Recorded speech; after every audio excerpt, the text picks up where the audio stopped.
So we are talking about laser. We know that laser has these four properties. That means if we want to utilize a proper light source for our optical communication, these are the 4 points that must be maintained.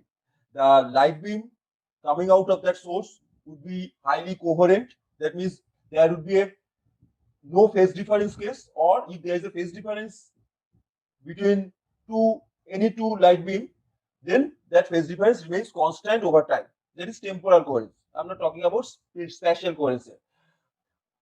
Next, the light beam will be highly monochromatic. We know that perfect monochromicity is not possible, but line width would be as small as possible. That means delta lambda will be as small as possible. Highly directional, divergence will be as minimum as possible, and the light will be highly intense. And to get those things, we have discussed that there will be 3 types of processes by which light interacts with matter. These 3 are a stimulated absorption process by which light is absorbed and atoms get excited to high energy level. Second is emission process. There are 2 types of emission process: spontaneous emission and stimulated emission. And we have observed also that in either case, the atom doesn't want to be in a higher energy level. So within 10 to the minus 8 seconds, there is a lifetime of the atom in high energy level. The atoms try to de-excite to the lower energy level. This de-excitement, that means when this de-excitement occurs, that means the energy of the atom is reduced, then that amount of reduction of energy, that means if I say the energies are E1 and E2, and the atom is jumping from E2 to E1, then it is releasing an amount of energy E2 minus E1. That amount of energy is released as any other type of form. If it is in the form of light energy, that means a photon is emitted like this, you are observing a photon is emitted, then we call it as radiative emission process. This is an emission process. Photon is emitted.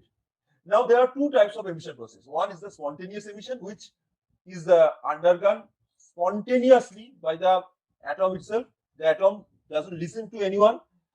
It does this process because the atom doesn't want to stay in the high energy level.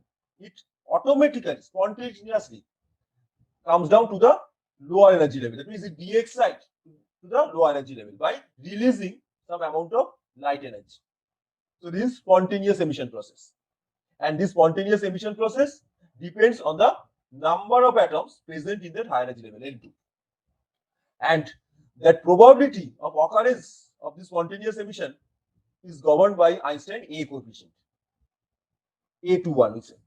Another process is stimulated emission process. Here you are stimulating the excited atom to be de-excited with the help of a particular type of photon. Why I am saying particular type of photon? Because whatever photon you are supplying to stimulate the excited atom, here this A star is the excited atom, you are supplying an additional photon from outside to excite it, to stimulate this atom. Then this photon must have energy equals to the energy difference between the 2 levels.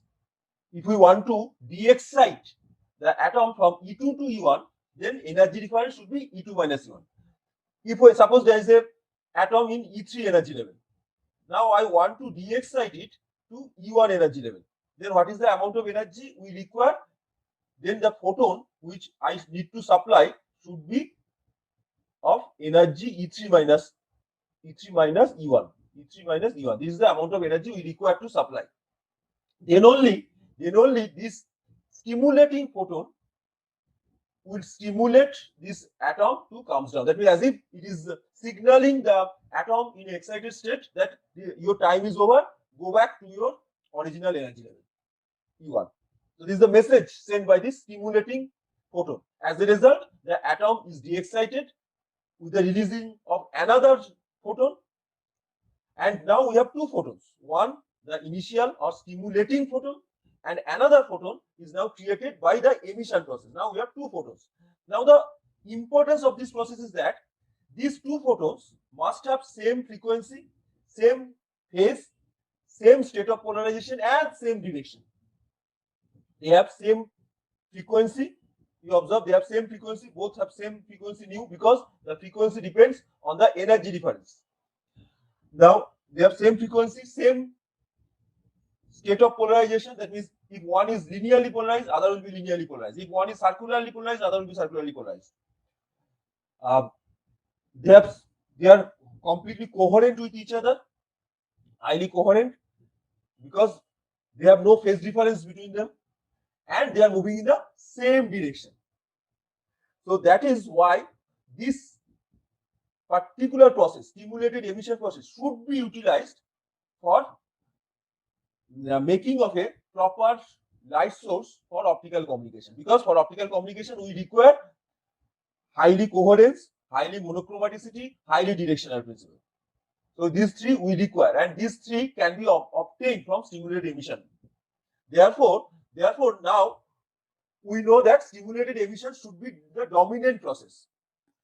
And how can we make the stimulated emission as the dominant one? Because we have observed in the previous class that spontaneous emission in general, that means in normal cases, spontaneous emission rate is the dominant one. You observe, if I estimate spontaneous to stimulated emission rate, if I just compare the rate, then spontaneous emission is way larger than the stimulated emission. Here we observe SP by PST, spontaneous to stimulated emission rate, is of the order of 10 to the power 17. So large. So stimulated emission is negligibly small with respect to spontaneous emission in normal cases, and that's why the production of laser is not so simple, and that's why we had to wait more than 100 years to get this process done. So how will you do that? That is the point. And for that, first thing we have done, we have estimated the relationship between Einstein's A and B coefficients. Remember that what we have done, we have used the rate equation. That means total number of atoms moving to the high energy levels per unit time is the same as number of atoms which are coming from higher to lower energy level per unit time. That means spontaneous emission and stimulated emission rate, this must be equal to stimulated absorption rate.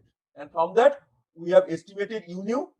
Then from Boltzmann distribution, we have written it in this way, and then we compared with Planck's black-body formula, and that tells us that Einstein B coefficients are same, and ratio of A to B is this, 8 pi h nu cube by c cube. Now we'll utilize them. So now we want to find out the condition for lasing action.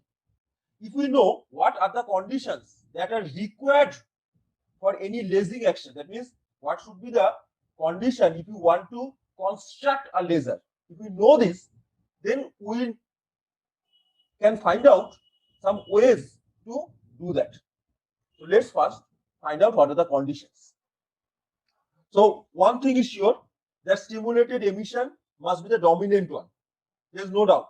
Out of the three processes, stimulated emission is the dominant one. That means stimulated emission must dominate over spontaneous emission and stimulated absorption. So we can say that first we are comparing stimulated emission to spontaneous emission. So this is the comparison, PST to PSP. And what is PST? Stimulated emission rate.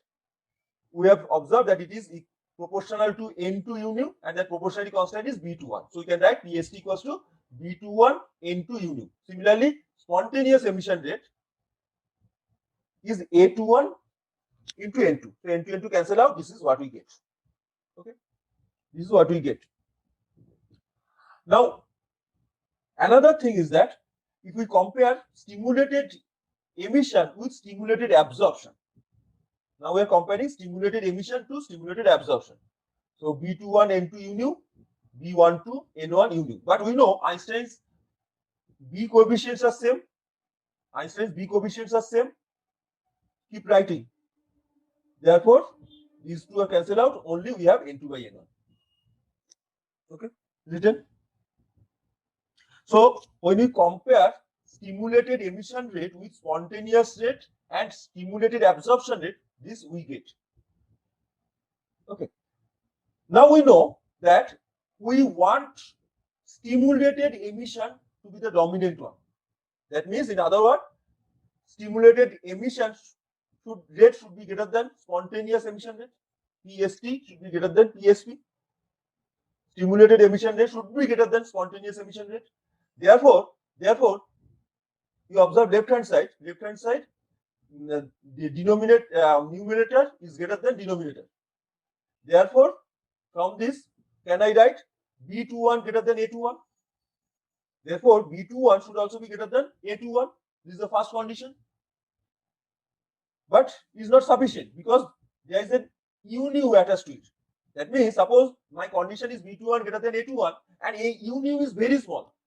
Then PSP may be greater than PST, which is not required. Therefore, we are giving two conditions at a time. One, B21 greater than A21 and U nu is large. U nu would be as large as possible. More larger value of U nu gives you more PST over PSP. So these are the two conditions we get from the statement that stimulated emission rate should be greater than spontaneous emission rate. Next, observe the second case. PST to PAB, that means stimulated emission to absorption rate. It is N2 by N1. Therefore, we again say that stimulated emission should be greater than absorption. Stimulated emission should be greater than absorption. Therefore, the rate of stimulated emission should be greater than rate of absorption.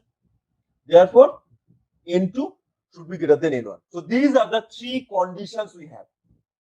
So if you are asked what are the necessary conditions for lasing action, these are the three conditions. These are the three conditions. First, B21 is greater than A21. Second, U nu is large.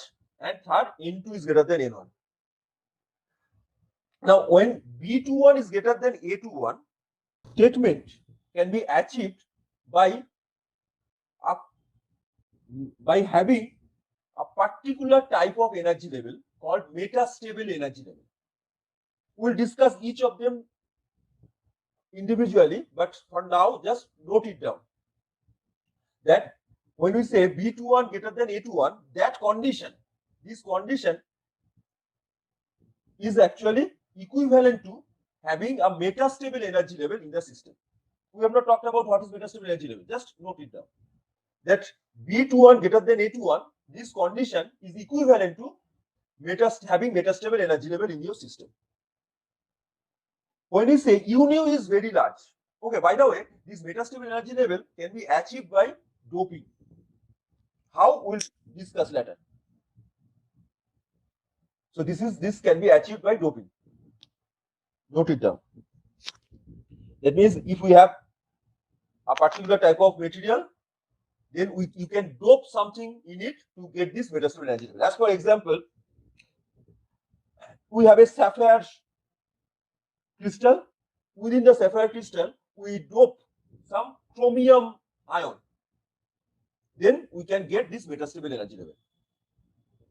We have some helium gas. Within this helium gas, we dope some neon atom. We may get some metastable energy level. That means then B21 would be greater than A21, which is not true generally. Generally, we have seen that spontaneous emission dominate over stimulated emission. That means in general case, in your normal condition, the probability of spontaneous emission is greater than stimulated emission. But we want the opposite thing. So this is how we can achieve it. Next thing, U nu should be large. Now what is U nu? U nu is energy density per unit spectral range. That means basically is energy per unit volume. So how can we increase it? How can we increase energy? What type of energy? Energy of the beam. That means energy of photons. So you need to amplify the energy. So one way is to amplify energy. There are two ways you can increase the energy of the photons. You have a photon beam. That means a large number of photons are there. That is what we call a photon beam. That photon beam has this energy density, U nu. Now you want to increase you want to increase this energy density. How you can increase? One way, increase the energy of each photon. Increase the energy of each photon, but that is very difficult to do. Rather, you can increase the number of photons. Suppose there are 10 to the power 22 photons in the beam. Now you are increasing it from 10 to the power 22 to 10 to the power 40 photons. Each photon have the same energy. Therefore, total energy is increased. That means total energy density is also increased. And that we call as amplification, optical amplification, because we are increasing the total energy of the photons. So we can call it optical amplification. So U should be large. That means optical amplification. And how can we achieve this optical amplification? By constructing, by engineering a particular thing called optical resonator. By constructing optical resonator or cavity resonator, cavity oscillator, optical oscillator. There are so many names of it. So that can be constructed. It's very simple, but it should be very accurate to do. We'll discuss it also. Just note it down now. Third was that N2 greater than N1. What is N2? N2 is the number of atoms in the higher energy level with respect to lower energy level. What was N1? N1 is the number of atoms per unit volume for E1, and N2 is the number of atoms per unit volume for E2, and E2 is greater than E1. So basically, what we want, that number of atoms per unit volume in high energy level should be greater than that of low energy level, which is not true. In general, we know all atoms prefer to be in lowest energy level. That means lower energy levels are always populated than the high energy levels. That means if we have two floors, say ground floor and fifth floor, ground floor would be populated by people rather than fifth floor. Similarly, if we have two energy levels, E1 and E2, then E1 is populated by atoms. More atoms stay at E1 rather than E2. That means in general, in normal cases, N1 is way ahead of N2. N1 is much greater than N2. And that is also given by Maxwell-Boltzmann distribution. N1 is greater than N2. But here we want opposite thing. We want the inverse of normal condition. We want the inverse population, or we call it as population inversion. So this condition, N2 greater than N1, which is not generally true. Generally, N1 is greater than N2. That means population of lower energy levels are greater than population of higher energy levels. Now we want to invert the process. And that is why it is very tough to construct laser. Here we require this population inversion. N2 should be greater than N1. And how can we achieve this population inversion? By the process of pumping. Again, we'll discuss what is pumping. So these are the three conditions. So these are the three conditions. What are the conditions? B21 greater than A21 is the first condition. Second condition, energy density per unit spectral length should be as high as possible. And third, N2 should be greater than N1. B21 greater than A21, that can be said to be equivalent to having a metastable energy level. And how can we get the metastable energy level? By the way of doping. So dope your basic material with some specific quantity. U should be as large as possible. That means you require optical amplification that can be achieved by optical resonator. And third, N2 should be greater than N1. That means population inversion is required, and that can be achieved by pumping. So what type of questions can be asked here? What are the conditions for lasing action? So these are the conditions, and hopefully now you do not need to remember this condition. If you do not recall, you can get back this condition, because we know how to get these conditions, from this. So these are the conditions. And next questions, how can you achieve those conditions? So whenever you are said what are the conditions, you write these conditions with the names attached to them. And then you can write how those conditions can be met.